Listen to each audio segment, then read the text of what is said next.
I'm Amber Philpott in Louisville with thousands of excited fans, how they're passing the time until game time. With just a few days left in the 2015 legislative session, state lawmakers are trying to reach a compromise on the heroin bill. And we catch up with a UK fan who made headlines last year with his championship tattoo. Tracking, alerting, protecting. This is WKYT News at 5:30.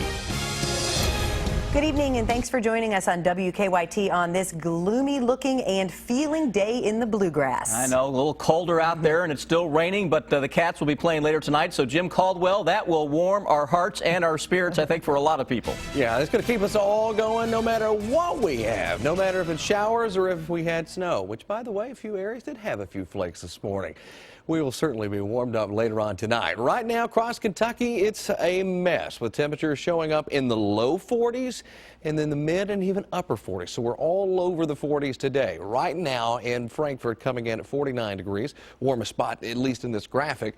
Jackson down to 41 with those low-hanging clouds. All of that moisture, those showers that have been a little more on the steady side out in eastern Kentucky than they have around here. And we were talking about that yesterday, that it would probably be the best concentration zone to see showers. So they certainly got it. Here in Lexington, 46 degrees, as you can see, the split there, the interstate. Now, as far as the Defender is concerned, still tracking all of the showers across central and eastern Kentucky and right back toward Louisville. Starting to pick up more steady rain through that area as well. It's all light in nature. It's nothing that's significant. It's just a nuisance from one end of the Commonwealth to the other. And you go from northern parts of 75 down to southern parts of 75. We're tracking those showers everywhere in between.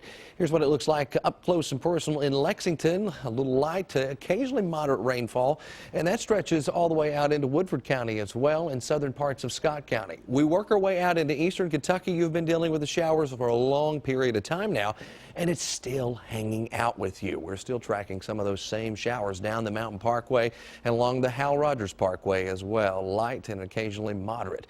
We're looking at a forecast for you out there this evening. The showers will continue. Temperatures, they're going to stay steady where they are right now and even into the overnight hours. I expect we don't lose a lot of warmth out there. So we're talking about the low 40s, mid 40s, also a possibility during the overnight hours, and even some upper 30s in a couple of spots. But the rain chances will continue as we head all the way through the evening into the nighttime period as well, making for a bit of a mess out there. And again, this isn't a heavy rain event, it's just a steady rain event, and that can just cause just as many issues as far as driving conditions are concerned as going through some of the heavy stuff. Our 3-day threat track gives us a break, though. Look at Saturday and into your Sunday. Much better weather. It's going to be a little bit cooler on Sunday compared to what you'll see on Saturday, because I think we spike all the way up into the low, maybe even some mid-60s, try to creep into parts of our area.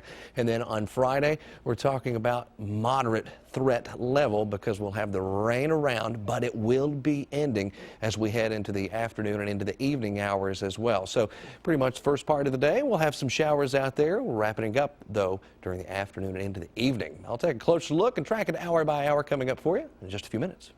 Jim, thank you. Well, certainly this is a great time to be a Kentucky fan. Magical season, undefeated right now. A lot of people think that they can make history here. We've had one undefeated UK team before this, but they did not go on for a championship. So this would be the first time ever, Jennifer. And tonight it's Hampton. Who would have thought Hampton would be the first team? But you've got to win them all. 6 games to go to make it to Indy in that national championship, number 9. That's right. And the Big Blue Nation is so excited. Kentucky, the overall number 1 seed, taking on Hampton in Kentucky's first game of the tournament. Tip-off is less than 5 hours away. Amber Philpott is in Louisville with more on the Big Blue excitement. Since early Thursday, UK fans have been roaming the streets of the Derby City. Those lucky enough with tickets were heading straight into the Yum Center to take in all the basketball they could, including the Klussmans. We ended up getting them a long time ago through a friend.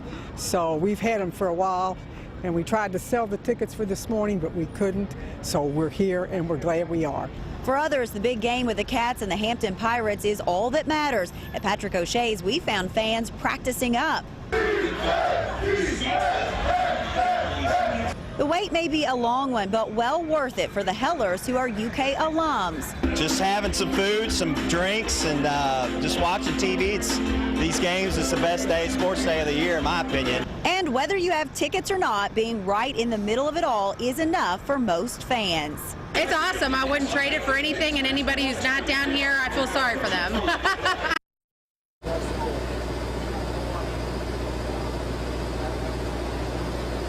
Good afternoon to you. It is no surprise that the Big Blue Nation is out in full force. Just yesterday, UK estimates that 12,000 fans showed up just to see the Cats practice. Well, today they are here, and they are here in full force again. It's been a long wait. A lot of them are just passing the time until game time.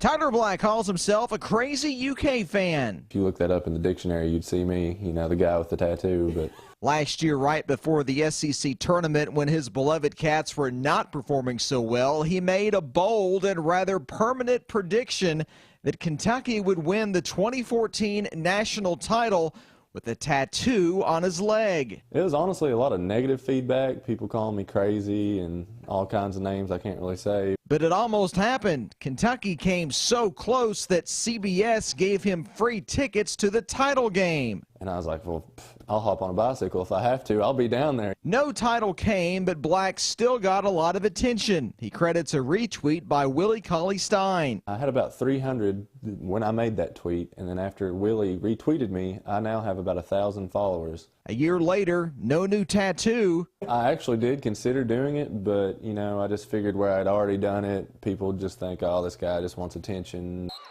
He thinks this is actually the year he should have gotten the tattoo. I don't think we'll really realize how amazing this is until, years down the road. In Madison County, I love my cats. Phil Pendleton, WKYT. All those fans, they will do just about anything. Black said that tattoo cost him about $100, but it has certainly earned him a lot of new friends, and all of those old friends, he said, they still think he's just plain crazy. A lot of fans coming around, milling around. The UK Pet Band is right now over at Patrick O'Shea's, and it is turning into a soggy party here. This rain is not going to dampen the spirits of these fans here in Louisville tonight. That is the story in the Derby City. Back to you. Amber, thank you. We're just 4 hours away from game time. Kentucky versus Hampton tonight. Let the countdown begin. Yes. Well, other news today, state lawmakers are trying to iron out their differences on a heroin bill before the end of the 2015 legislative session. A conference committee met this morning in a search of a compromise. Our Mark Barber is at the Capitol in Frankfort with more on their progress. The Committee for Senate Bill 192 says before the legislative session ends in a few days, they will try to find a compromise on heroin legislation that the divided House and Senate can agree to. State representatives have filed their own version of the heroin bill called House Bill 213. Senate Bill 192 includes the House bill, which would allow a local option of starting a needle exchange program, which would allow heroin users to trade dirty needles for clean needles. The committee for the Senate's bill is now trying to resolve the differences between the House and the Senate on how long heroin dealers should stay in prison and how to treat addicts effectively. Senate Bill 192 would create stiffer penalties for drug traffickers. The bill also includes a Good Samaritan provision, so anyone who reports an overdose won't face drug-related charges. Senate Bill 192 would also set aside more money for treatment, and much of the committee's discussion today focused on where they would receive the funding. There's about 3 or 4 of us been through this budgeting process quite a bit, and you tend to see that you come back and, well, we've got too much here, we've got lapsed money not being used. I think we all have to take a realistic look. Where are these monies coming from?